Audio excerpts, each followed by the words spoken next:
Now it's time for Whispers, your number one source for all things paranormal, with your hosts Jordan Klein and Nick Queen, and produced by the lovely Lola Miller. Whispers is brought to you by West Virginia Penitentiary Tours at the West Virginia State Penitentiary in Moundsville. Unforgettable, historical, educational.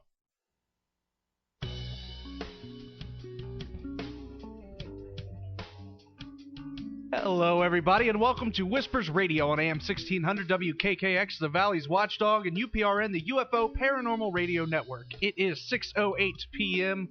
I don't know, it's like in the 50s today, wasn't it, Nick? Yeah, seems like it has been. It's been pretty good. I'm loving it. Well, you made fun of me because when I got up and I was ready to leave, we went over to Belmont Tech so I could sign up for some Cisco networking classes. So that Nick, who just finally graduated, can go back to school. But it's hard out there, people. Ask him where he's been. Listen, this is so funny. This is so funny. Nick walks out the house. It's like 50 degrees out today or more. And my computer said 31. Nick's got this huge winter coat on, these big thick gloves, a little toboggan. And he like walks out, and I'm like, man, it's cold out, isn't it, Nick? I'm like, man, it's warm. He's like, this is a bad choice. But I've got a cold anyway, so I won't be doing too much input on the show today. But because you can tell I've been coughing like crazy, so I didn't want to get any sicker. So we don't want you to get sicker either. I don't. It's horrible. Well, I'm Jordan Klein. He's Nick Queen, and she is the lovely Lola Miller. And I am back. I've been away for a couple weeks. I was in mining school at Training Plus there in Powhatan Point with Jed Lyson. Go there if you got any ambition to get down in the mines. Go talk to Jed at Training Plus. Also, he sells hats and belts, too, so that's a good plus. I got all my equipment. It was fun stuff. I'm hoping to get a job now. Fingers crossed. Going underground? Going underground. Are you going to be okay? I don't know. I guess they were like, what kind of miner are you going to be? I was like, well, I come from a long line of coal mine owners, so I guess better be a good one. They're like, well, you going to be able to handle it? It's like, oh, I guess I don't know until I get down there. You'd always said you weren't going to do it. Yeah, I know. I always promised myself I wouldn't do it. But and here I am doing it. Somebody said that Jerry E. Smith died. That's the guy from Weather Warfare that I was talking back and forth with, and he told me he had pancreatic cancer. I'm hoping that's not the case, but. Oh, is that the guy that we were going to have on the show, and he was like, oh, well, I'm sick right now, but I'll come back? Yeah, that's sad. Wow, I guess he's not going to be coming on the show then. So if anybody else who doesn't have pancreatic cancer wants to be on the show, come on out. Give us a call, 304-214-1600. If you're out of the area, 1-866-514-1600. I didn't mean that. Come on. I got the most evil look from Nick. Whatever. I just took my... It's not even like guaranteed he's dead yet. So let's wait until we find out for sure, because I'd hate to be in mourning for like a guy who's like, what are you talking about? I'm on your show next week. All right, I'm getting another evil look. Whatevs. It happens. So what's going on, Nikki? Not much. Do you want to tell everybody about the prison or the prison trip? We put up the link soon for that, but... All right, the price for the prison trip, for all of you who have been wanting to know, is $65. Correct, Nick? 65, yep. $65. That's going to include Dwayne Claude is coming from New York. He is the demonologist we have on all the time, and he's going to be giving a presentation of demonology, I guess. Grandview Park is helping us get him out there. So Grandview Park up in Moundsville, thank you very much. Give your support to them. They're doing a great thing by helping us. I mean, we really appreciate it. DeCarlo's Pizza in the Grove is going to be hooking us up with some pizza. Hopefully for those of you who came last year and we had like 1 million boxes of pizza, we're not going to have that many. You know, hey Lola, are you going to be able to come with us? I've already told everybody, yes. I'm planning on going. I think my sister's going too. Really? You're going to be able to drag her after watching the... Well, I don't know. She said she's going to go. Ghost Adventures or something that you watch all the time? You know what? I'll tell you. I watched Paranormal State. Can't watch it. I can't watch it anymore. Why? It is so contrived. Contrived? Dumb that up so I understand it. I don't know what that word means. They never get anything. And I understand all of that. But it is so theatrical. Yeah. Director's log. And I can't watch it. I can't watch it. And the one I watched the other day was, a doctor. It was his house. It was here in West Virginia. His house, and he had killed himself in it, and the wife was seeing some dark shadow figure, kind of like a shadow person, and it kept going into the room that her husband had slept in all the time, and I don't know. Uh-huh. So they bring the psychic lady in, and she's kind of, saying, "Oh, I feel," and then they bring a priest in. That's an old priest and a young priest. It was just so contrived. I can't watch it anymore. I won't watch it anymore. I don't believe. But I think even if it was real, it seems like they're trying to make it as theatrical as possible. Well, yeah, and they never seem to. And I realize that you accomplish can't anything by the end of the show. Yeah. Well, that's like the one they did at the Pen. One of our listeners, she calls in all the time, Barb. She's like, all that's made up. Trust me, I live right there. I know that place inside and out. That's made up. That's made up. Yeah. And she had a big stink. I did just mention Grandview Park, but apparently I didn't mention it good enough because Mr. Mike Drzako would like to double plug. I came sprinting. I heard the walking in with sign. the Grandview Park tag on, just in case. See, I'm like a security for them. He came in uniform too, just to be like, hey, Grandview Park. So what did we say wrong this time? Other than what Jordan just said, heartless as he is. I did. I heard that. It's terrible. Don't you agree with me? I mean, wasn't that the worst? My jaw dropped in the car. I don't know. I've heard worse things have been said on this show. Not true. So what's up, Mike? Not that I came in here. I saw this blinding light, and I realized it's Nick's computer. It's amazing. That's awesome. It is. It is a piece of art. It's crazy. It's crazy, and I want to thank you while you're here for helping us out with no problem. Our demonologist we're flying in. Yeah, no problem. Are you gonna land him up at Grandview too? Or we just got gonna room? We have plenty. We have plenty of room. 650 acres. We can land somebody on. So when is it? If I have a way to land that on there, I definitely would. That'd be awesome. With like fireworks and sprinkler systems and. All right. What's the date again? June 30th. June 30th. Okay, sweet. And $65. Steal. You coming? It is a steal. Yeah, I will be there. Huge steal. I will be there. Most I think the Pen usually charges $60 for their all-nighters, but we got an exclusive coming. Well, 65, so it's a snuggle time. Yeah, $5 extra for snuggle time. It's awesome, mm-hmm. And you get to be with Nick. Oh, I'm not bringing my computer though. Who doesn't want to snuggle with Nick? All right. Or Lola will be there too. I guess somebody's saying that Lola's good to snuggle with. I don't know. Mm-hmm. Beauregard out there is waiting. She could take her snuggie.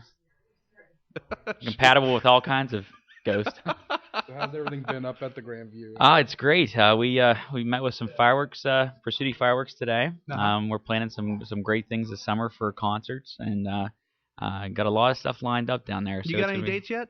I do. First date is May 29th. I'm not going to announce bands or musicians or things like that yet. It's still in progress, but we're gonna announce that stuff probably in the next 2 weeks. But the first date is May 29th. That is the grand opening of our pool. May 29th? Yes. We have spent a few $million on a pool up there, and one up on the hill. Yeah, so we've cut back my salary and put it towards the pool, and somebody has to sacrifice. Exactly, I'm taking one for the team. So I figured I can bathe in it too, so it works out. There you go. That's what I used to do on the island pool. So don't go on Wednesdays. Me about that. Right. Wednesdays is that date. Yeah. So May 29th is going to be great, and fireworks and concerts. We have 4 dates planned. The 29th of May, June, I think it's 19th. Yeah, June 19th. It's West Virginia Day. July 2nd or 3rd. We're still back and forth, and August 7th. Those are our dates right now. But we're probably going to have about 8 concerts up there this summer. Awesome. So just trying to do new and exciting things and and bring a different kind of entertainment, to Marshall County that hasn't been down there before. I see TNA's coming down there. Really? The wrestling thing, and I think it's this weekend. Yeah. And that's an exciting thing to have down there, and just trying different stuff. I think it's going to be a lot of fun, and we've got a lot of things planned for this summer. Putting Marshall County back on the map. There's a lot of people working on it, and it's a great thing to be a part of. So we appreciate it a lot, man. Mm-hmm. Do what I can. I'm an amazing glad I person, missed most of this conversation beforehand. Are you Uh-huh. going with us? Oh, absolutely. We mocked Yeah. Jordan too. You missed that. They were making fun of me, Lola. Where were you? I was busy. Yeah. I was doing All right, my then. job. Yeah. Answer phones and stuff. It's awesome. Jeez, Jordan. Yeah, whatever. Jerk. That's how she rolls. Yeah, it's June 30th, right? Yep. Yeah. I told him you're going to bring your Snuggie for you and a Oh. gust. Yes. So yes. people might want to go to snuggle with Nick, but who wants to go snuggle with Lola? No, Beauregard does. So Yeah, well, we'll see. He may end up staying on the mound permanently. We have our guest is on the phone as we speak. all right, Nikki, you want to introduce the guest? Yeah, I can do that. Okay. Lynn Kitai is an internationally acclaimed physician and health educator who recently pushed aside her successful medical career to pursue the Phoenix Lights book and award-winning documentary project. Key witness to the event, and she's coming out now with a revised and expanded edition of both the book and the DVD. Lynn, are you with us? With you all the way. Thank you so much for having me and letting you. people know of our exciting happenings. Oh, thank you for coming back on the show. It's been like a year or so, right? Yeah. Do you even remember being on before? Yeah, I do remember. Absolutely. You guys are great. Well, thank you. You're not so bad yourself. Oh, this conversation's just... Come on, gang. We gotta step it up a Yeah, it was notch. great. It was a great visit last time, and I look forward to this visit as well. Now, tell us about the Phoenix Lights. For those of you or those people out there that have no clue what we're talking about, what are the Phoenix Lights? Actually, on March 13th, 1997, when thousands of people were looking up at the sky at the Hale-Bopp comet, they also caught a glimpse of, throughout the state, a mile to 2 mile wide formation of lights that seemed to be attached to something or actually saw a craft. They couldn't quite see what it was attached to, and some people saw a craft traverse right over their heads, very low altitude, about 30 miles an hour, and incredible experience for people, totally silent. And some people did see it take off at a tremendous speed from like 30 miles an hour, and other people actually saw these orbs detach from the main craft, go out into the environment, and then redock with it. So it was really incredible technology, and it's become historic in the annals not only of ufology but also in the annals of history, because there was so much happening throughout the state for many hours, and people were really affected by it. It was an amazing sighting, and I had actually started seeing these orbs 2 years before, and it was an amazing experience. And anybody that wants to get onto the website, which is www.thephoenixlights.net, they can take a peek at a lot of information that we've compiled through the year, Phoenix Lights Network. But certainly the photo page is pretty dramatic, unique collection of photographs of these global unexplained phenomena that I happened to capture prior to, during, and after the mass sighting. But I had no interest or knowledge in this topic at all when this all first started in 1995, two years before the mass sighting.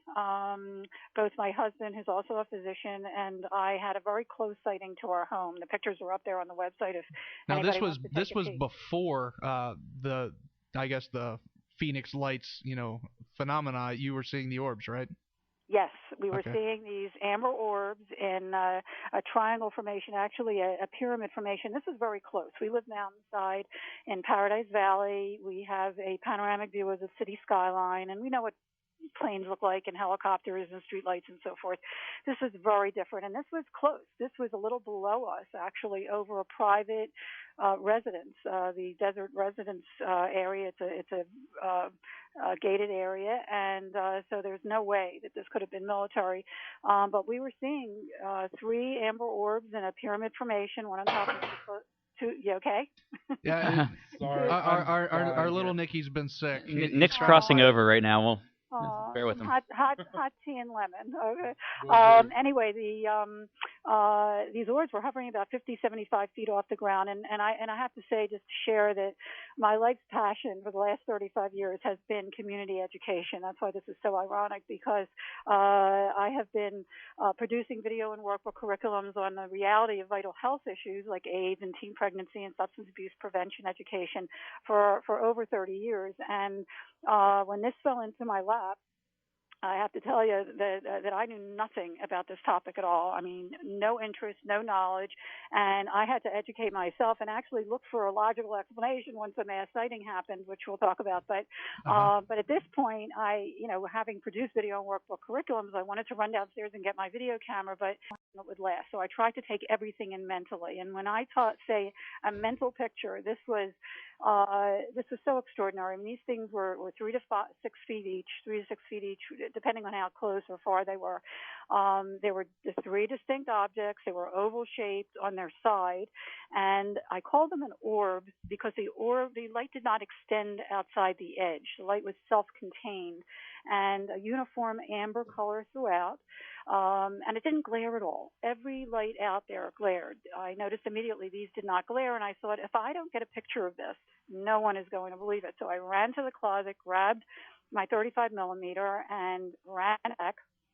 As my husband saying, quick, get over here, one of them is disappearing. And we watched the top orb. As it disappeared, it faded from view in place. It didn't budge at all. I have to say, the only movies that we had seen previously, and my husband wasn't interested in this topic at all, were E.T., Close Encounters, and we have 2 sons, and we grew up on Star Trek, the beautiful messages on the original Star Trek. There we go. You know the Romulan cloaking device? Remember that? It kind of wavered. Well, as I'm looking at this thing fading very slowly, I was so looking for that type of effect, but it wasn't there. It just faded from view, but it seemed like it was cloaking. It just seemed like once it disappeared, it was still there. It was just extraordinary. And I stepped out onto the balcony, got a quick picture of the 2 lower orbs, and immediately noticed an eerie silence, as if time had stopped. Now, were they making any noise at all? No noise. No noise at all. And in fact, at that point, it seemed like time had stopped. I mean, it was just an eerie silence. It was bizarre. You couldn't hear anything. You couldn't hear cars on the road down the road. You couldn't hear dogs. They were all probably nothing. watching. They got out of their cars to look at it. No, actually, nobody else saw it. Really? Yeah. I mean, we're tucked away in the mountain range. Oh, okay. So, How fast were they going? They were hovering. Oh, okay. They were hovering, but you can see in the pictures, if you look on the website, they did move slightly. But anyway, as I'm watching these 2 lower orbs, I have to share with you, and I did not share this with anyone till after the mass sighting 2 years later, that it felt like there was an intelligent presence watching me as intently as I was watching these orbs. And going through my mind was, who are you? What are you? Do you know that I'm here? I'd love to meet you. And the next thing I remember, the left bottom orb started to disappear, and I quickly shot a picture of that. And that was the only one that turned out at the time. But for me, it was confirmatory that we had seen something unusual. I happened to get a picture of one of them half disappeared and one still there. It was in action. And I didn't even know who to show it to. I knew no one who was into the topic, and I didn't even search it out, but wondered for 2 years what this advanced technology would be doing in a private gated community. Never saw another thing similar until 2 months before the mass sighting. How long was the time frame between when you saw this to when the mass sighting was? How long were you? 2 years later. 2 years later. 2 years. January, but in January of '97, I saw a formation of lights in a distance. And again, if you look on the photo page on the Phoenix Lights Network, you'll see I caught this phenomena, this mile-wide, extraordinary phenomena of lights that seemed to be attached to something head-on, turning into a V shape. In fact, the second picture was described, the phenomena was described by thousands of people statewide on March 13th, 2 months later, as 5 lights in a V formation with 2 trailing. Many people would describe that, and that's what that picture shows, and this is 2 months before the mass sighting. At any rate, it was so unnerving that this gigantic thing now appeared 2 years after I had seen the close sighting and didn't have any explanation for that. I didn't know what this advanced technology was. It just seemed unearthly. That I called around the next morning, and I found air traffic controllers at Sky Harbor International Airport.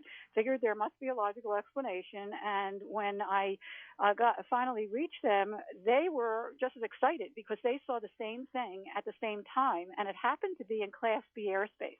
There's a 30-mile radius around the center of the airport where planes must call in. Any kind of air traffic must call into the tower to report their presence. Nobody did. And they looked on radar, could not find anything on radar. And so they picked up their binoculars to look. And in their own words, they described 6 points of light, equidistant from each other, massive span, over a mile wide. Wow. That seemed to turn. And if you look at my pictures, you can see that I caught this thing head on turning. So we were seeing it at the same exact time. And then it slowly glided over South Mountain, which is south of the airport. So I said, well, what was it? And they said, beats me. And I said, wait a minute, you're air traffic controllers. You're supposed to know it's in our airspace. Did they not even know that something was flying there? No, I mean they saw the lights and they were alarmed that something was in the airspace. There's airspace. nothing. Let's just ignore it. Maybe it'll go away. No, Dr. they were Lynn, very interested. They were very interested. We have a caller. Sure. Oh, this is Wade. Wade, you're on the air. Thank you, Lola. You guys are big time because I heard your guest on the #1 show in America Thursday or Friday night. She was on Coast to Coast. Oh yeah. It was Saturday night. Saturday night. Saturday night. Yeah, that show robs me of a lot of sleep. I could attest to that. Let me tell you. I wanted to ask your guest. I saw the mass sighting. In fact, CNN broke in and did. Oh, we're good. CNN broke in and covered it as long as the lights were on. No, and they didn't. Nobody. The mass sighting. The night of the mass sighting. Were you here in Phoenix? No, I watched it on CNN here in Wheeling. Right. Well, that didn't come forth till after the mass sighting.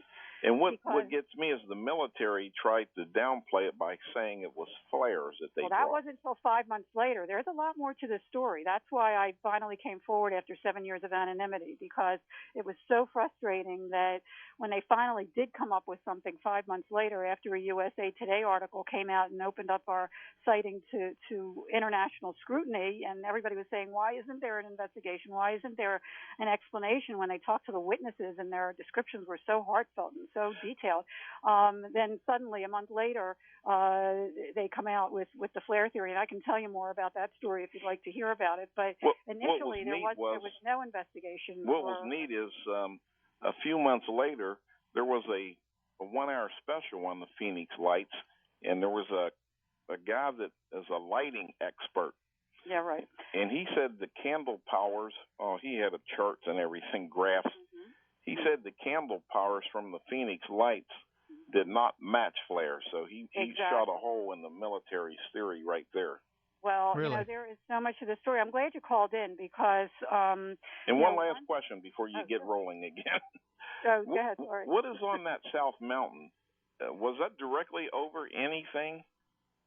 Does anyone live up there? Is it a community? No. It's a public park range, and they actually have red blinking lights, towers up there, so the airlines know that there's a mountain there.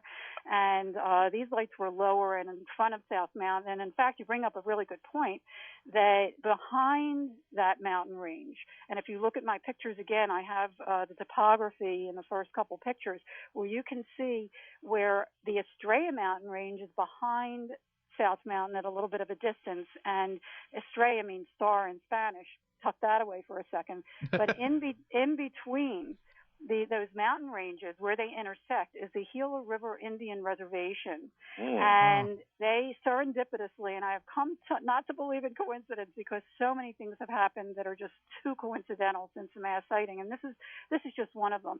6 months before the mass sighting, I was invited to present my substance abuse prevention education program to their school. They have one school there, and we got friendly. And after the mass sighting, because my pictures, if you look at them, consistently seem to be showing up. These phenomena consistently seem to be showing up right in that area where South Mountain and the Estrellas intersect.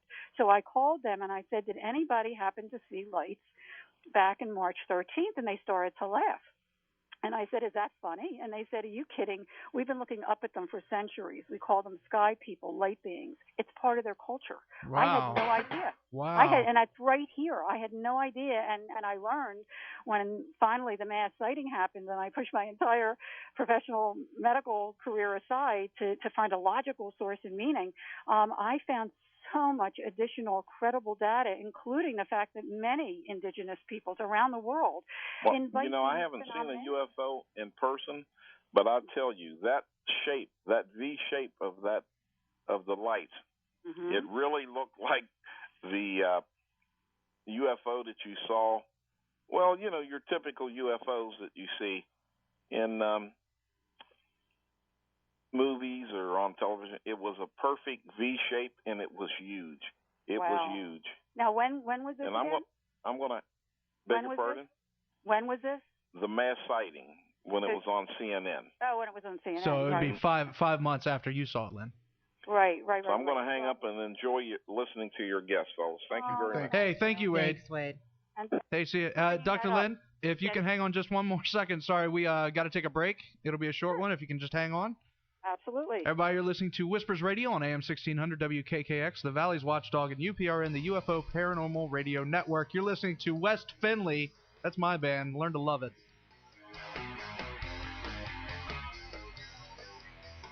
Breaking free from toxic social flaws that seem to pull me into seas of different faces where I fight to swim, but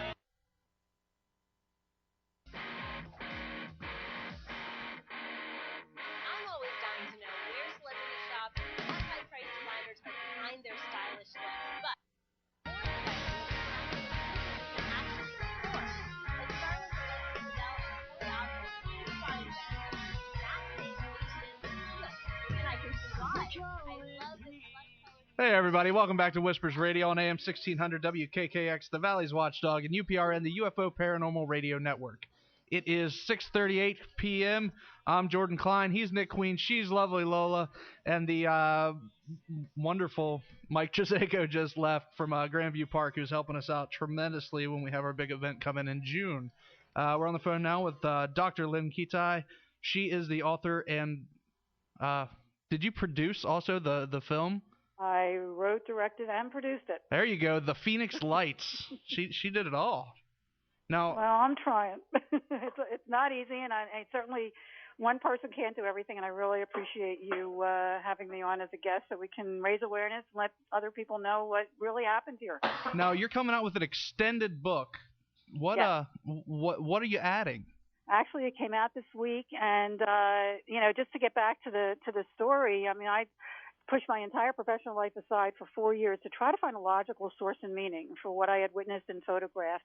I've yet to find it, but my really meticulous investigation, and I went down to the University of Arizona Optical Science Department, Consciousness Study Department, Arizona State University Geology, Anthropology, Astronomy, Mathematics departments, as well as the renowned Brooks Institute of Photography and other physicists across the board. No one could give me an answer to what I had documented. If anything, they were just as fascinated.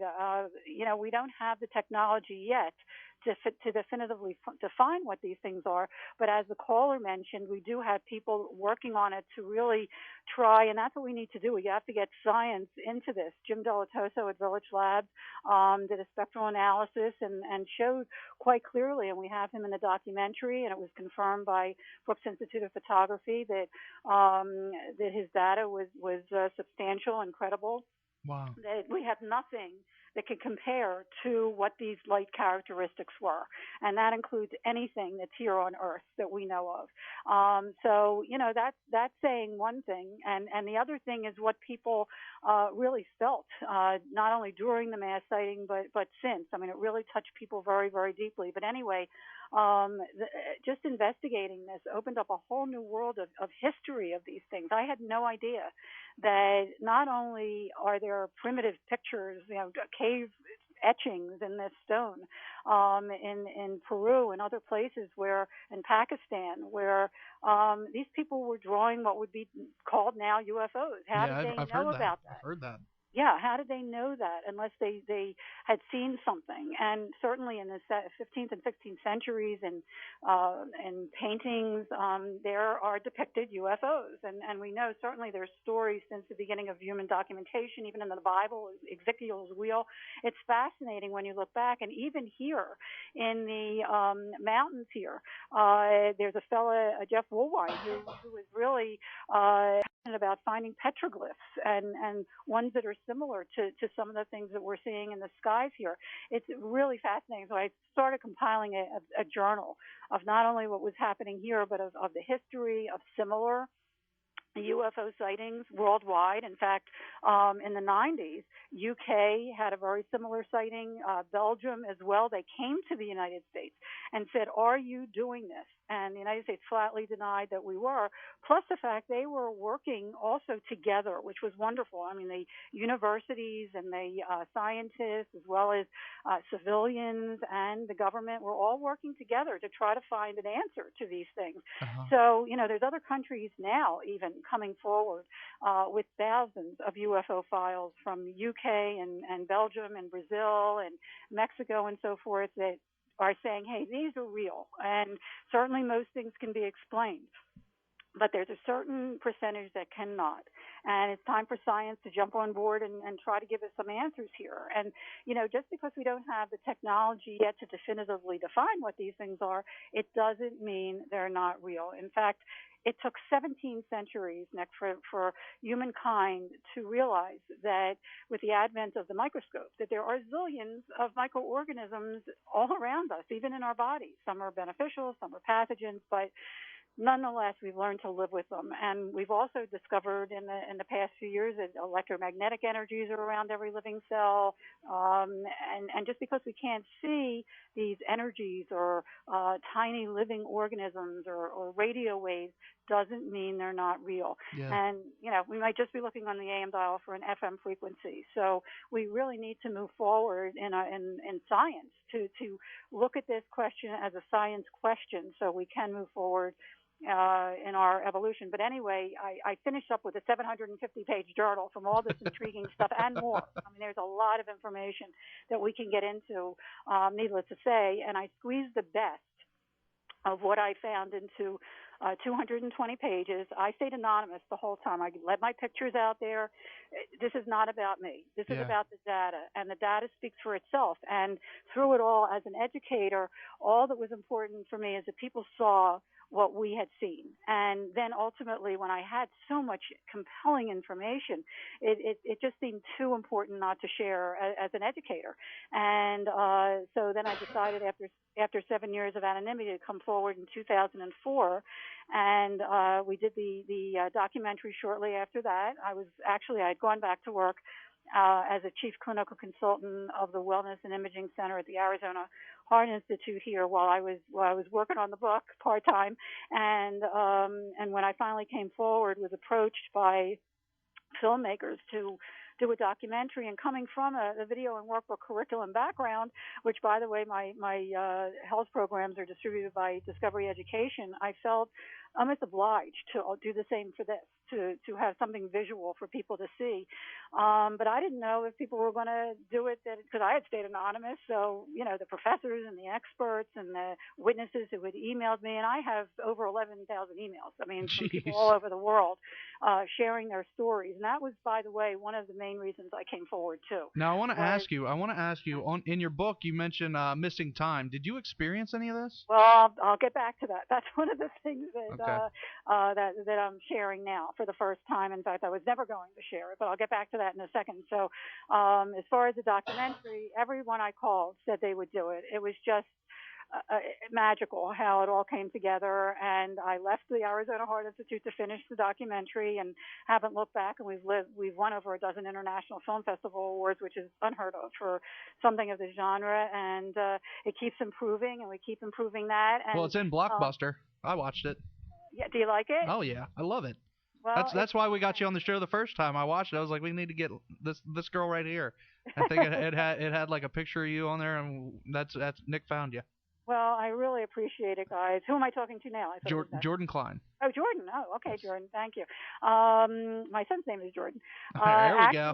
Yeah, good name. Anyway, the documentary is really an overview, even though we sprinkle the Phoenix Lights in there. But as an educator, I didn't know anything about this subject, so I certainly thought that maybe others would appreciate having an overview of the topic and haven't looked back. I mean, it's just been an amazing, whirlwind, wonderful adventure since, and many people have been helped by the first book, as I was alluding to, just being able to get it out in the open. I mean, it's time we addressed it and accepted it and studied it and move forward in our own evolution. But one of the major reasons as a physician that it's important to come forward, Jordan, is because so many people have had unexplained phenomena, experiences themselves, and they don't know how to deal with it, and they're afraid to talk about it, and it festers, and that's not healthy.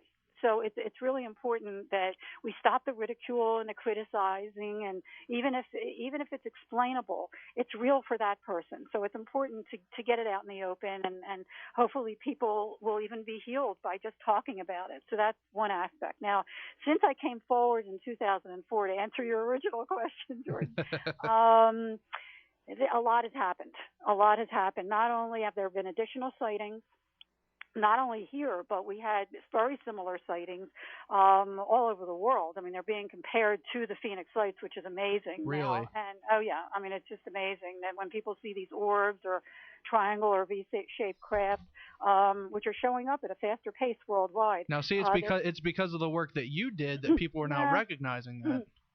Well, I'm just one voice. There's many other people, that have contributed, and it's really a team effort. But, I have to say, having the book and the documentary out there hopefully helped a bit. And now, not only have there been additional sightings, even just here in Tinley Park, Illinois, and in Stephenville, Texas, but more people have come forward, including our former governor, Fife Symington, who originally mocked the sighting and made I remember a joke seeing out that. of it. Yeah, he marched out one of his aides, and this was shortly after a USA Today article came out on June 18th and opened our sighting up to international scrutiny, and we were deluged by media from all over the world, and they couldn't understand, as we couldn't understand, who were residents here, that there was no investigation, no explanation, nothing. No, it was like Swept what under the happened rug. on March 13th. It was unbelievable. It was unbelievable. But once it got out there internationally, they had to come up with something. And about a month later, let me go back for a second. Shortly after that, the governor called a press conference to say that he discovered who the culprit was, and everybody took it seriously. And he marched out one of his aides in a big alien head costume. And I have to say that it offended a lot of people, particularly parents that were with children who knew that what they saw was not of this earth. And how many people saw this, Lynn? They're estimating over 10,000. But I have to tell you, I've been doing an anniversary showing of our documentary for the last 5. Actually, this is the 5th year. We're so excited. Next Sunday, anybody in the neighborhood at the Scottsdale Harkin Shea Theater at 1:00 and at 4:00. It's usually sold out. It's unbelievable how many people come, and I've done it numerous times. And there are thousands of people that have come to the show already, and I know many of them have seen it. So, and I have thousands of emails as well. So, a lot of people. This was throughout the state, and actually, some people saw it in New Mexico and also in Las Vegas area, in Nevada. And I actually talk about a crew from a commercial airline that had an experience as they were coming from Phoenix to California in the new edition. It's pretty riveting what happened to them. But at any rate, the reason that I wanted to come forward with this information is that there were more sightings, more interviews, because right after the 10th anniversary, the former governor came forward for whatever reason. He bravely, courageously came forward to say that he actually saw the craft, one of the craft. And there were many things happening here, by the way. There wasn't just orbs and there wasn't just craft. In fact, if people go to the website, Phoenix Lights Network, if you get onto the GAP page, GAT, that's Geospatial Animation Project, that is a compilation, talk about team effort, of the UFO Reporting Center in Seattle, Washington reports, as well as reports that came into Village Labs. Michael Tanner and Bill Hamilton were investigators that were collecting reports, as well as the former councilwoman Frances Emma Barwood. She was the only person in government that even asked to investigate it, and she was slammed. And she got hundreds, actually over 1,000 reports, as well as Arizona MUFON, have now all been compiled in a visual, in illustrations by Larry Lowe, to show all the different, there's about 8 or 9 different types of craft that people saw. Now, whether it was one craft that could morph into different, looking like different things, or, and we're talking mile to 2 mile wide objects, or if it was different objects, a parade throughout the state, because there were things going on at the same time throughout the state, or it was a different perspective from where the person was standing. We may not ever know, but we used multiple reports to make each picture, and it's fascinating when you look at those alone. And in fact, one of them, which we're now putting on the new version of the documentary, which is coming out March 30th. It's evolving and now what is growing. What is it called? It's the Phoenix Lights Beyond Top Secret. Ooh. And and Vanguard International Cinema is releasing it March 30th, and the craft that's on that cover is actually the same craft that was seen 1 month before our mass sighting in St. Petersburg, Russia, on February 19th, 1997. They also had a mass sighting. I didn't learn about that till a year after our mass sighting, when I really was doing my intensive investigation. But a couple people did take video, and one of them looks exactly like that. It's amazing when you really look at the whole picture. There is so much more to this story. Oh, and you asked about the missing time. Okay. We got like 2 minutes left before we got to cut. Okay. And then when we have more time, maybe we should talk about it then. Well, no, that's all the time we'll have. Okay. Yeah. All right. Well, let me just leave the listener with this. If you go back to the 95 sighting, the closed sighting. Now, what I shared with you is what I remember. A year after the mass sighting, there was another sighting here, and 4 of us got video of it. It's in our documentary. And I was advised to get in touch with a Navy optical physicist, Dr. Bruce Maccabee, and share the data with him, which I did. And as an afterthought, I stuck in the first and last picture that I took in 95. He comes back to me and says, "How long was that sighting?" I said, "I don't know, 2-3 minutes." He said, "Are you sure? Check with your husband." I did. And he said, "That's impossible." I said, "What do you mean?" And we have the whole report actually on the missing time page on our website if you want to take a peek at it. But at any rate, he said if you look at the first and last picture, there are many lights on in the first picture that are off, groups of lights. Whole groups of lights off. In the last picture, he had me do an experiment to go out on the balcony and shoot the skyline every 15 minutes, every half hour, different nights, so we could see when the lights start going off. Now, my husband had called me out of the bath originally to see it, and I take a bath between 7 and 8, so let's be conservative and say 8 o'clock. The lights started going out at 9 o'clock. The last picture is indicative of about 10:30, 11 o'clock. So what do you do with that? I mean, I didn't even want to go there, and I did not even mention it in the first book. It's too bizarre. I was never going to share it, but I had an opportunity now to do a revised edition, and, you know, the data has helped. The data has helped to, it's important data that really has advanced not only the credibility of the sighting, but may help science to really take a look at it. And when I was deciding whether to include it in this expanded version, because what ended up was that Dr. Bruce Maccabee presented the case at the MUFON International Symposium in Washington, D.C. in 1999 as the first photographic evidence ever of missing time. Wow. And I never even mentioned it in the first book because it was just too bizarre, and I was anonymous. Anybody that was there doesn't even know it was me until now. But I thought, you know what? This data may be really important now that science is starting to catch up and talk in quantum physics and quantum mechanics about possibilities in string theory of 10, 11 different dimensions, parallel universes. Maybe this is to show us that linear time is not true time, that it's that past, present, and future is primitive. That's our concept of what time is. Yeah. And maybe this will help move us forward to open the door so we can really address the possibilities of other dimensions and other possibilities that we are not alone in. So a whole new world kind of opened up to you just then, right? Oh yeah. So are you still a skeptic of anything? I'm always skeptical. I really am. I'm always a little skeptical about all of this. If somebody would give me an answer tomorrow that this was, something earthly and, whatever, that's fine. I mean, that's fine with me. I am open. But they'd have to prove it. Well, you got it. Show me. And you know what? And I didn't even mention this. This is the first time I've had a chance to mention this. We asked after they had announced that it was flares. Okay. Fine. If it's flares, reenact it. Okay. Show us. Yeah. Well, they announced right before the 3rd anniversary, 3 Air National Guards were coming into town to send off flares to show everybody it was the Phoenix Lights. Well, it was a joke. I mean, it was a joke. It was so. In fact, when you look at the video, I mean, you have to laugh because they tried to make a triangle. It fell apart immediately. Flares cannot keep a formation. It's that's kind of like what the caller Wade said.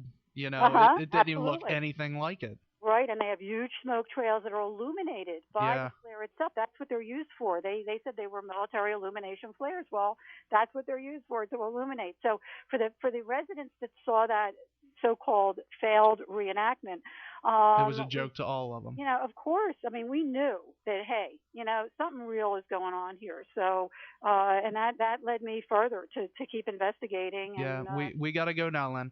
Well, I'm getting the numbers up from Lola. That's okay. It was a pleasure to speak with you. I want to thank you very much. The website's thephoenixlights.net. You correct? Got it. And I hope people will take a look at the new book. There's a lot more information in there and a lot more to the story. New book came out last week. The movie comes out March 30th, correct? March 30th, and we got the one up now on Amazon.com. Both of them are on Amazon.com if people want to take a look at it now. All right. Thank you very much, Dr. Lynn Kitai. The book is The Phoenix Lights. Thank you very much. We're going to have you back. We love having you. Well, I love being here. Thank you. Have a great night. And bye-bye. Bye now. All right. It is time for CNN, the news. We'll be right back after this. You're listening to Whispers Radio on AM 1600 WKKX, the Valley's Watchdog.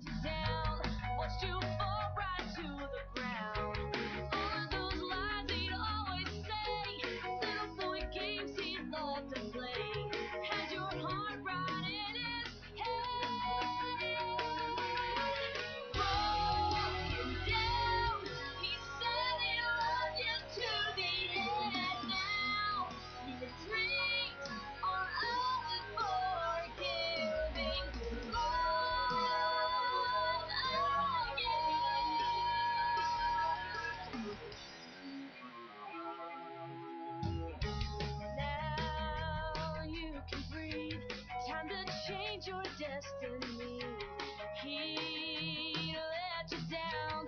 Pick yourself up off the ground. Leave all the pieces, walk away. Pick up your pride and face another day. Take your heart into your head.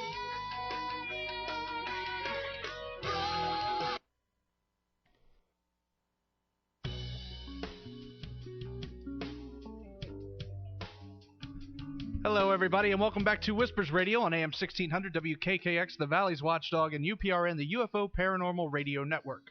I'm Jordan Klein, he's Nick Queen, and she is the lovely Lola Miller. I've been saying that, Lola. Did ya? I did. I missed hearing it. Oh, I'm sure you did. Nick, did you say it when I was gone? Yes, You evil jerk. You probably didn't do it right. Did she giggle? a couple of times. Oh, okay. It happens. Give us a call, 304-214-1600. If you're out of the area, 1-866-514-1600. That's our toll-free number. Give us a call. Let us know what's going on, how you doing, how you feeling.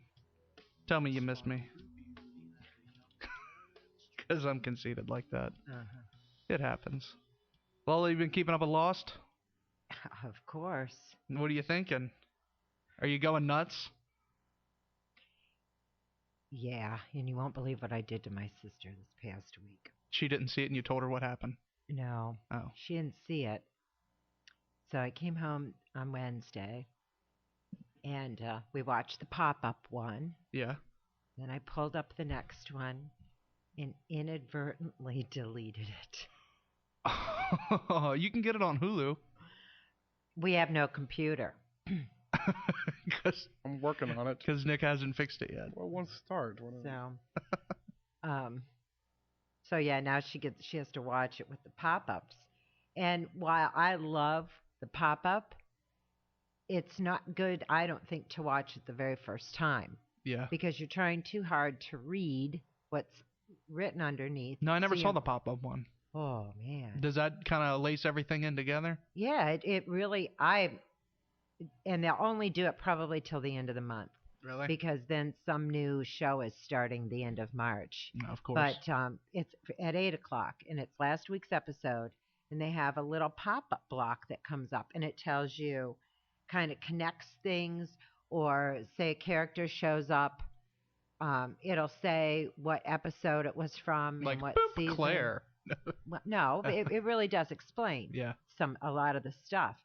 So it's really good the second time you're watching it because, well, you've seen it all relatively close together. Yeah. I'm trying to remember stuff from 5.5 years ago, and it's not working. So, see, I finally got my dad to give it a try, and he's been watching it, I think, like 4 or 5 episodes a night on his laptop. He's on season 4 now, and he's like, I'm like, oh, just wait, you know, and like every time, like he'll come back, he's like, oh my God. I know.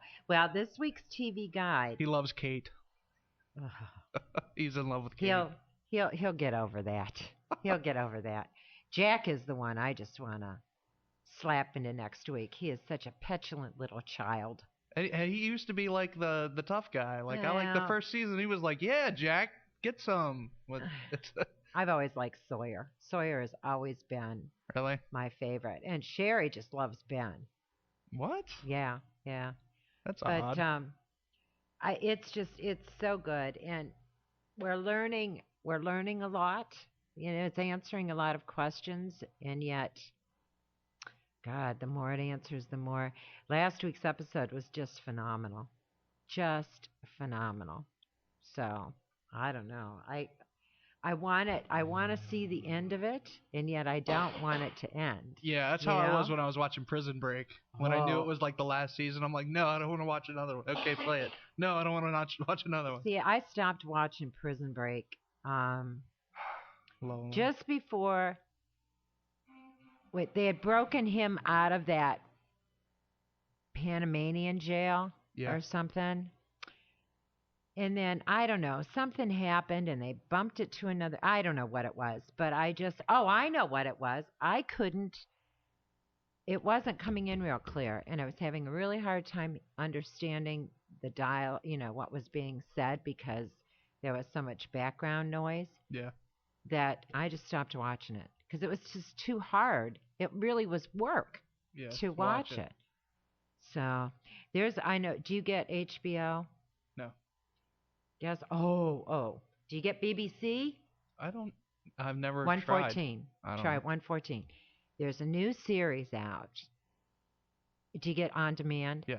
Okay, it's on demand. Called Survivors. And it's kind of like Jericho, but not. See, I never watched that. So kind of like The Stand, but not. Oh. It takes place in Britain. 9 out of every 10 people are dead. in the country from a virus. And it turns out that the government had designed this virus, and I don't know how it got out, but that's what's killed everybody. And it attacks your immune system so that your body starts attacking itself. So you have, instead of like in the stand where all these cars are backed up on the highways and all this kind of stuff, in this, it's just empty streets. It's like everybody went, because everybody did. They all went home to die. And there's just, because it's only 1 out of every 10 people alive, there are very few survivors, and they're spread out all over. But once again, it points back to what would you do if you survive something like that? And you have, this one group of people that are basically good. They're helping each other. They're sticking together. And then they go into this town and go into a supermarket because they need water. I mean, nothing's working. There's no electricity. There's no gas. There's no water. Yeah. So they go into this grocery store, and right away, some people come with guns. This is ours. You can't have it. So it's one of those moral dilemma shows. What would you do if you were one of these survivors? Wow. It is so good, and it's on demand, so you can catch up on it. It's only like, I think this was the 4th hour, was this past week, but it's on BBC. And it is really, really good, without all those philosophical and theological and metaphysical overtones and undertones that the stand had. Yeah. This is strictly, what would you do? That's pretty neat. Yeah. That's neat. You really said it's on demand? Yeah. I've been watching 24 too. I'm on season 3, so you can't tell me anything because it changes all like every season. Well, yeah, every season it's different. But it's pretty awesome. I'm liking it. Dude. He's pretty bad A. Yes, he is. Yes, he is. I think it was season 2. His daughter went to a police station or something. And they're like, blah blah blah blah blah. He's like, listen, or she's like, listen. My dad's Jack Bauer. I know it. And I'm like, yeah, he is. Have you done the drinking game yet? No. Every time he says, damn it. I guarantee in an hour you're smashed. It should be like every time that she gets kidnapped. Oh, his daughter is the most annoying. It's like, oh, just take her and be done with it. She disappears for a couple seasons. You don't have to deal with her. So, but yeah, 24 is great. Great. Do you think this is the last season? You know what? I do. From an interview that I saw Kiefer Sutherland do, and let's face it, these are only one day in the life of, and so far this is the 8th day that we're privy to him. But he's getting older, and in another year, 2 years, do we really want to see Kiefer Sutherland playing the bad guy all the time? Well, that's because you're only to day 3, so it's just well, wait a minute. Jack Bauer's my hero. I had it muted. Sorry. I know. I love Jack. Out of all the characters on TV, have you been watching Human Target? My wife has. Oh, I love that show. I think it's so cool. That's based on a comic book hero, I think. What? You're going to have to get him because I went retarded on the phones again. You hung up on our guest? Yeah, I hung up on him. I was like, hey, you ready to go on the air? Hold on just a second. Click. I thought I pushed the hold button. Herb, if you're listening. Hey, I'm sorry, man. Wow. But, yeah. Our guest coming up, his name is Herb Street. He has developed what he calls the Herb Street method. And I guess that's a new way to investigate the paranormal. He says he developed a way for EVP to where he can actually communicate for hours with the spirit instead of, going home and checking your recorder for voices like, most people do. He says you can sit there and have conversations with the EVP using this method. So, all right. Oh, man. I hope you're coming up here, Herb. Yep. Are ya? Yep. I'm hanging out with you then, because I have yet to hear anything, see anything, feel anything. I so want to communicate with a spirit. So how do you do this? Tell us about your method, man. The method is so much more than just real-time EVP work. Pretty much the originators or the most well-known people for real-time analysis doing EVP work is, of course, the Constantinos. Now, I went ahead and took real-time analysis to the next level. I use multiple devices and multiple techniques all at the same time to communicate with the spirit world. And the way that we do this is we use EMF meters, K3 meters, K2 meters, MEL meters, tri-field meters, temp guns, external IR lights, digital cameras, with night shot and voice recorders. And I know this sounds like there's a lot to this, which there is. I mean, I can talk about this for hours, just to try to touch base and to let you guys in on the method here. The basis of it is like we're having a conversation here on this show. Mm-hmm. And if I was sitting down in a supposed haunted location and I just pressed record on a voice recorder, right, like most of these paranormal research groups are doing to date, they set up a camera or two. They've got maybe one K2 meter, maybe one EMF meter, maybe two cameras, and they just press record and they leave the equipment there and they're asking questions. Now, you will never truly experience an intelligent haunt if you are investigating the paranormal with this method. Now, I would go out there when I first started doing paranormal research, and I'd come back with, EVPs here and there, and I kept scratching my head. There's got to be a better way to communicate with the other side where you're having a two-way conversation, or you're never going to experience an intelligent style haunt. Okay?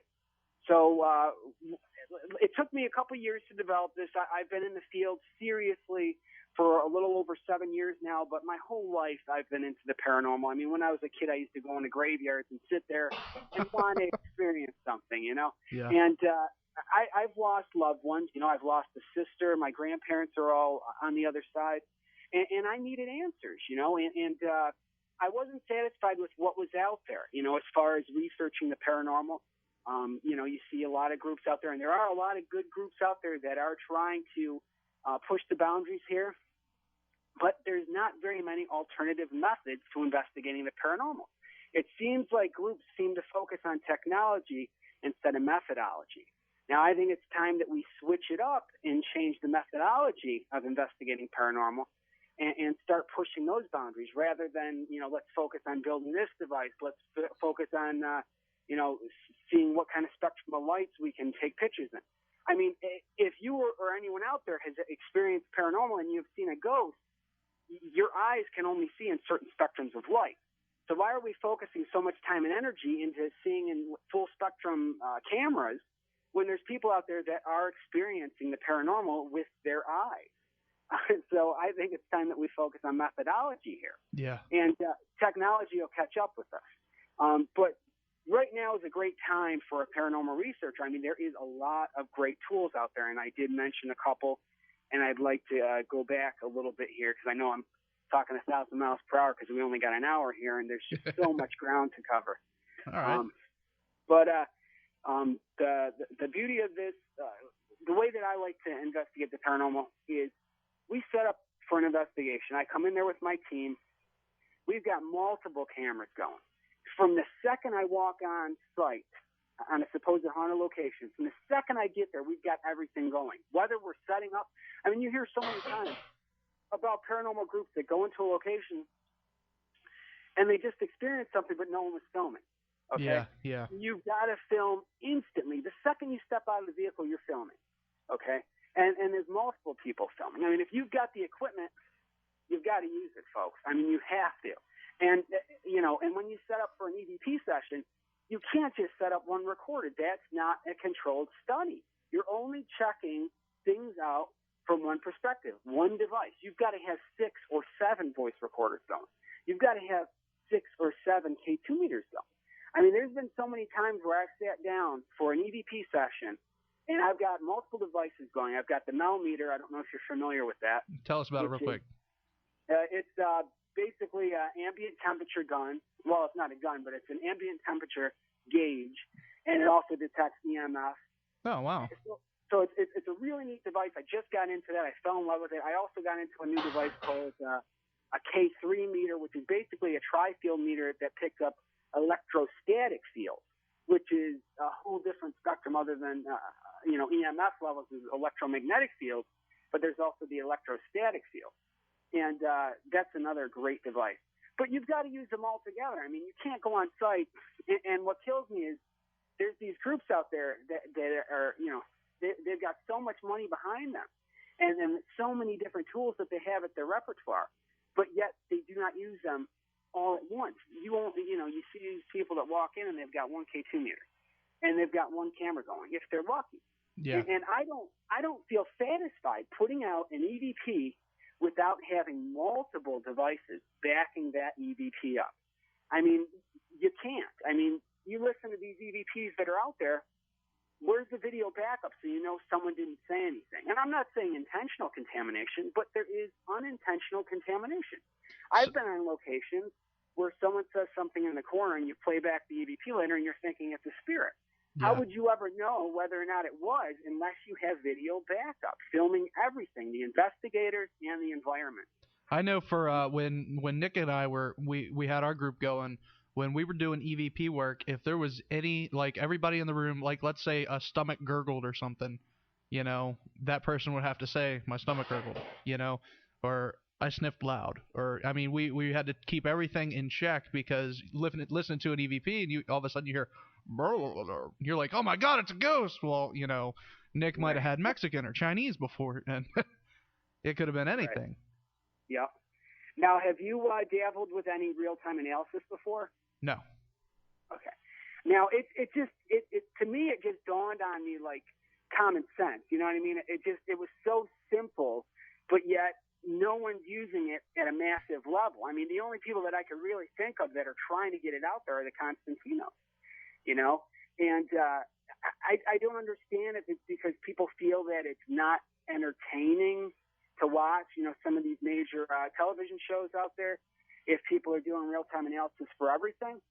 But I think that if you were watching a show on a national level using nothing but real-time analysis, I think the fan base would just grow and grow, and it would explode.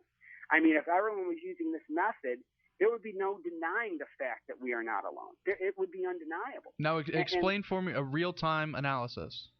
Okay. Like just say it into a recorder and then play back, say it into a recorder, play back, say it into a recorder, play back. Is that what you're talking about? Real-time analysis is you're sitting there, you've got 3 or 4 cameras going at all times, filming the investigator, filming the environment, okay? If, for instance, and I'm not even talking EVP, if you see a shadow person, you think you saw a full-body apparition, you've got 3 cameras going, right? Yeah. You stop that camera that was pointed in that direction, you play it back, filming it on another camera so there's no break from that video feed, no editing. It's all real time. You're experiencing everything that you would if you were there, okay? Whether it be a mist, a disembodied voice, it's getting analyzed there on site so that you do not have any lag. You don't have a day, 2 days, a week go by where you're analyzing everything. And then what good is that? After a week goes by and you hear a help me, how are you going to help that spirit after a week later? Sometimes the investigations are a couple states away. You can't drive back down there and continue the conversation. Yeah. Whether you're using K2 meters or whether you're using EVP recorders. But,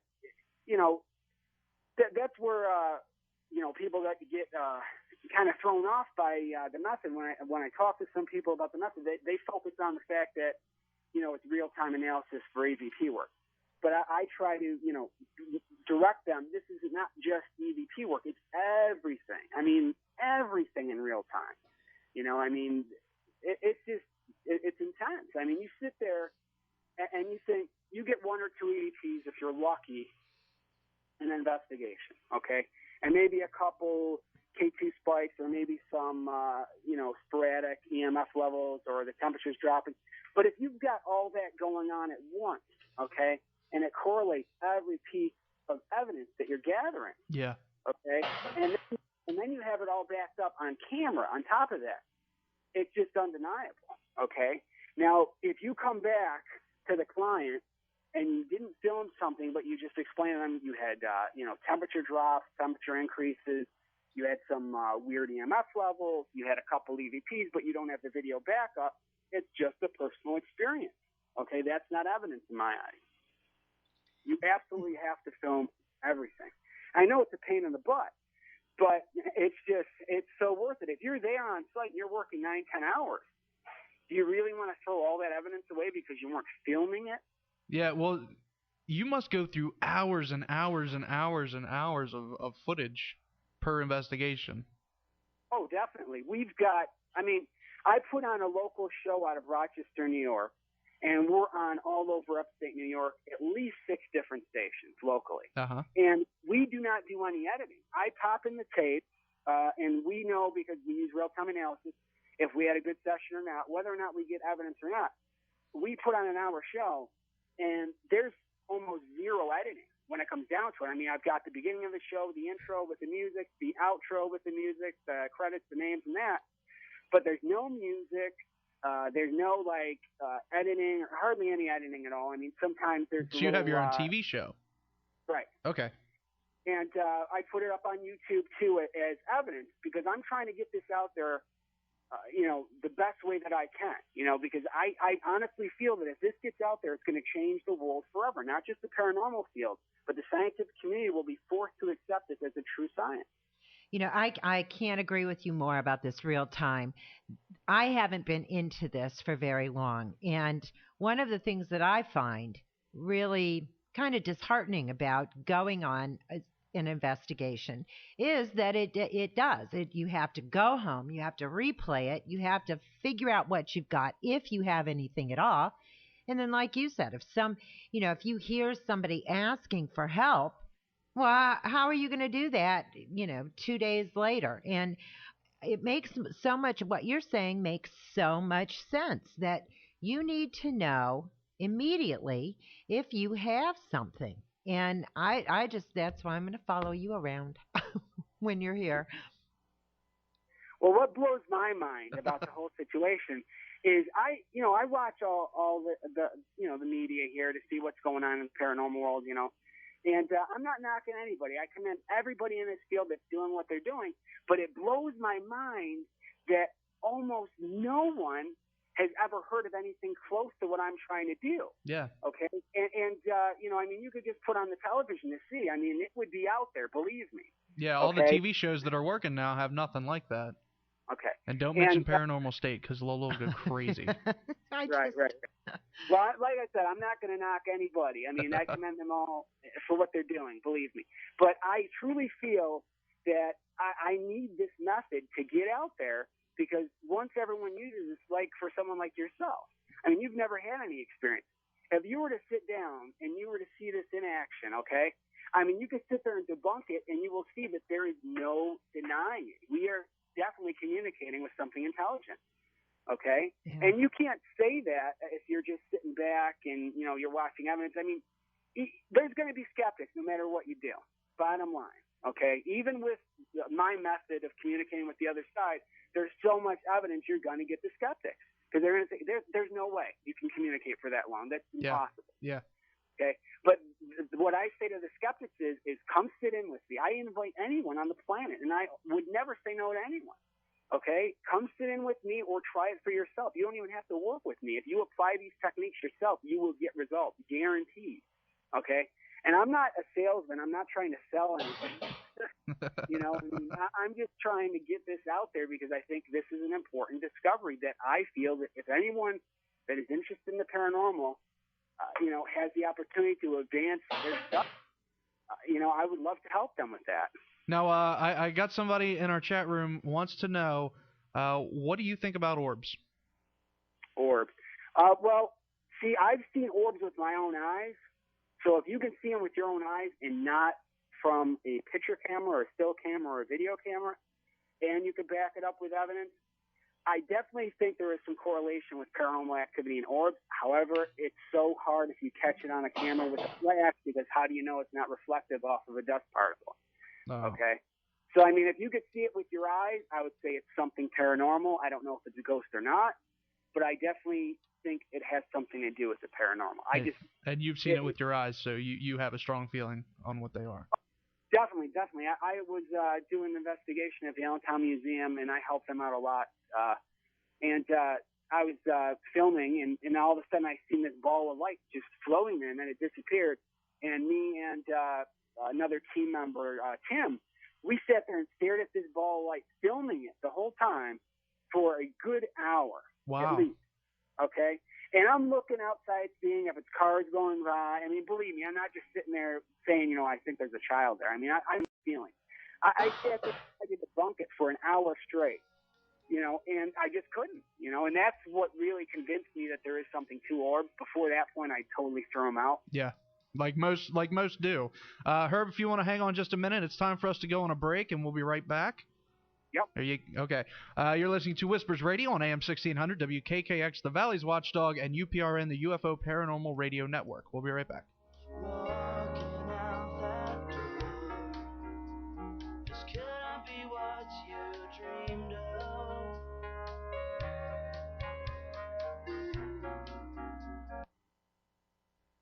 And now back to Whispers, brought to you by West Virginia Penitentiary Tours.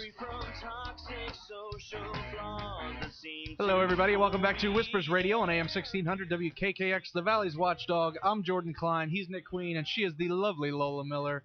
We are on the phone now with Mr. Herb Street, talking about the Herb Street method, his method of investigating ghosts and doing EVP work. Herb, you still with us? Yep. We've been getting a lot of messages. You got quite the fan on Pal Talk message board right now.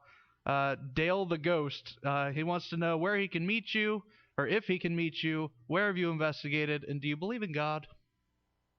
Those are great questions. Well, I go all over the country, like I said. I do. My home base is out of the Allentown Museum, out of Victor, New York, which is a historical site. And I do help out there. I do lectures there, and the money goes towards restoration funds to keep the building there for years to come. And also, they do hold paranormal investigations there for a very reasonable price, which I think is like $30 a person. And all the funds from that also go into a restoration fund, with a small percentage that goes to the staff that helps out. But and also, I do believe in God. I was very religious growing up. I was brought up a Catholic. So I did face a lot of, problems with that growing up, because I was told that, this stuff is evil and I'm not supposed to believe in it. Yeah. And all that. And then I, lost my faith for a while after I lost my grandparents back to back. They died, I believe, 12 months apart. So it was pretty wild, and that definitely made me question my faith. But then I got into this, and I've just seen and heard and caught too much evidence that have, pointed me in the direction that there definitely is a God, because these things, these people on the other side that I've had communications with have told me, heaven is everywhere, God is everywhere, heaven's beautiful, the light's all around us. I mean, I've caught EVPs, I've heard disembodied voices saying these strong statements. Yeah. And I don't know why they would lie about something like that. Yeah, if you're going to be able to be heard finally, why lie? Right. You also have Jamie says hello, and Tim says hi, and we do have a caller. Okay. If you can hold on just a minute. We got Josh. Josh, how you doing? I'm doing good. How about you? Oh, wonderful. Good. I have a question for the guest. Do you think, I have a couple questions that are kind of wrapped up in one. Do you think that spirits, this might be just more a personal opinion of yours, but do you think the spirits have an ability to want to be seen or not? I definitely believe that, and I think that's why we have a lot of problems with capturing them on video. Okay. Is because people go into these locations and they do not show respect. They talk to them like they're children and not equals. Would you want to show yourself if I walk in your house and I talk to you like you were a child? I mean, these are things that are included in the Herb Street method. You have to show the spirits respect. You have to talk to them like they're equals. And I have caught incredible evidence because of this. Are we able to get more evidence, or what someone might, purport to be evidence now, rather than, say, 30 years ago, because we have better camera technology. Is that a fact, do you think? Or I definitely feel that you'll be able to capture more evidence today, but it's a double-edged blade. Now you've got people out there that have the capability to fabricate evidence. So, I mean, you've got to be really careful. Anything that I put out there, I totally stand by 100%. You can run it through any filter and see that I have not fabricated anything. And I welcome people to challenge my evidence because I know it's 100% genuine. And I know that anyone out there can do what I am doing. So I definitely think that it is better now than 30 years ago as far as capturing evidence. But at the same time, like I said, you've got to deal with the fact that technology is so advanced to date. In order for a skeptic to accept anything, they're going to have to be there. Yeah, you can fake almost anything nowadays. What about something in the future? And I'm asking you this because I really don't know much about the recording technology that you probably do. Could someone develop some kind of technology that can see something that we don't even see, something that is maybe vibrating so fast, or I don't understand, vibrations, optics, air molecules, it all works together. But something that is an entity that may be there, that we will not see, that could be right in front of you, but the camera may see it because of some special technology that is more advanced, maybe 10, 15 years from now. Is that possible? Has anyone ever thought of that? Has anyone worked on that? They actually are. They have something right now. I do not remember the name of it. I'm sorry. But I am not a believer in that. I strongly feel, because I have seen full-body apparitions with my own eyes that look just like your eye with my eyes. So if you could see them like that, and sure, it's only for a few seconds, I've seen things that I can't go back. You know what I mean? Once you see something like that, you know it's 100% genuine. And I do not have psychological problems. I'm not someone that should be locked up. I mean, and I've worked with people. I mean, I've got a fireman, and I've worked with all sorts of people, reputable people that have seen things that I have seen. You know, and I do feel that they choose who they want to show themselves to for sure, because otherwise there would be more people out there that have had encounters with the paranormal, with ghosts. But there could be technology out there. I mean, people do use the FLIR, which is thermal imaging, which detects heat. And in theory, you're supposedly supposed to see spirits with it. I am not a huge fan of thermal imaging at all, and I'll tell you why. I know someone that works in the fire department, and when you're walking around with it, it's so hard for that to detect, anything unless it's solid, like you or I. They use it, fire marshals use it to figure out where the cause of the fire was and stuff like that. So it's used for surfaces, just like a temp gun. You know how you've got the temp guns and it shoots the laser and it reads on surfaces. It's the same principle, I believe, with the thermal imaging camera. So, I mean, in theory, it's supposed to work, but I'm not a huge fan of it. And then there's that other device, the full spectrum camera, which they use a lot on GHI. And I'm not really a huge fan on that because, like I said, I've seen things with my own eyes. I've worked with people that have seen things with their own eyes, and I'm not no psychic by any means, And I just think it's a matter of communicating with the spirits, letting them get comfortable with you, and eventually they'll feel comfortable showing themselves to you. I mean, my ultimate goal would be to sit and have a conversation with a spirit on film, okay, and have that backed up 100,000%, so there's no denying it, okay? And, I mean, that's what I'm waiting for here. Wow. Hey, Josh, where are you calling from? Pittsburgh. Pittsburgh. Thank you for calling, sir, and thank you for listening. Good questions. See ya. Now, you think, somebody said, on the chat room they said, some people are really more sensitive to spirits than others. You're saying, you're not a psychic or anything like that. Do you think that maybe you're sensitive to spirits? That's why, because I do agree that, it's one thing to say you're psychic. It's another thing just to be sensitive to what's going on around you. You can discern spirits. I mean, that's everywhere. Do you think that maybe you are more sensitive to that aspect in life or afterlife to be able to see full-body apparitions or to be able to have these conversations that you do? Well, see, here's the thing. I mean, my opinion, I would say no, but I've had people tell me that they feel that I'm a ghost magnet. And I hate that. I really do, because I don't believe that. I think that's a bunch of BS, to be honest. I feel that maybe the spirits are more comfortable with me because I do treat them like they're equals, and maybe that's why I tend to communicate with the spirit world like this. I don't think it's an ability that I have or that I've worked on. I just think it's, just the ability to communicate with people and treat them as equals. And when you're communicating with the spirit world, you've got to treat them with respect. You go into these locations, and that's their home. That's where they live. But the other question, I'm sorry, I didn't forget, is I definitely do believe in psychics, and I definitely believe in mediums, and I've worked with them in the past. However, I've got to back their feelings up with hard evidence before I use it as evidence. I would never just go based on a sensitive or a psychic feeling and say that the location's haunted without any other evidence to back it up. Now, how much equipment do you bring? We only got a few minutes left, so I just want to find out, how much equipment do you bring on an investigation? Let's say go into the pen. It's a huge, Gothic structure. Would you just load that place full of cameras, or would you do each section at a time with all your cameras, or how do you go about doing that? All right, well, here's the thing. I'm not huge on stationary cameras, okay?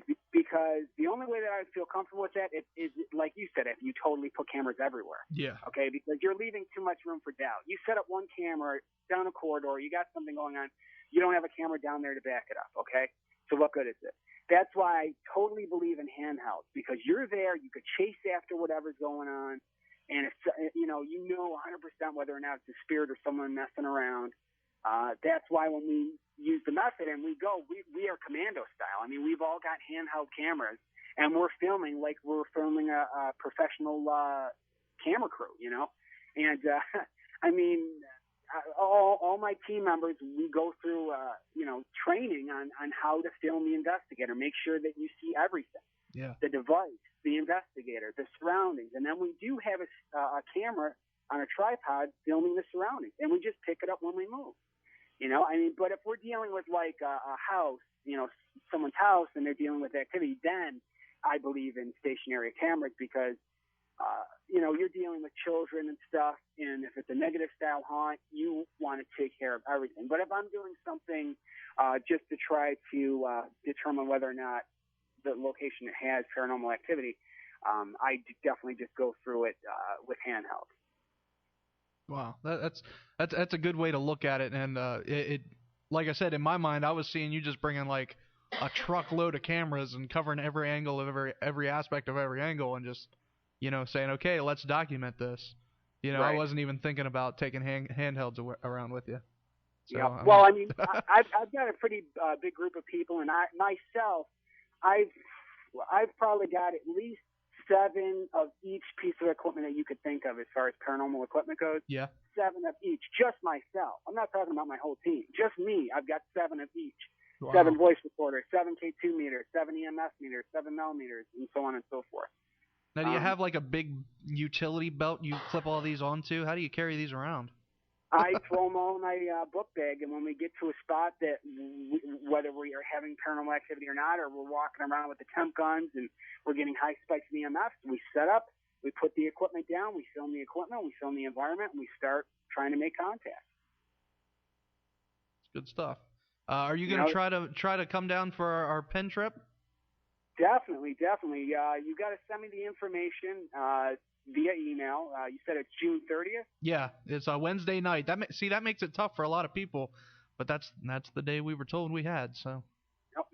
No, I'll definitely come. I mean, I'll mark it in the calendar. I don't think I have anything going on the 30th of June yet. I'll tell you what, Lola will stick to you like glue. Yes, I will. She's so ready to have an experience, it's not even funny.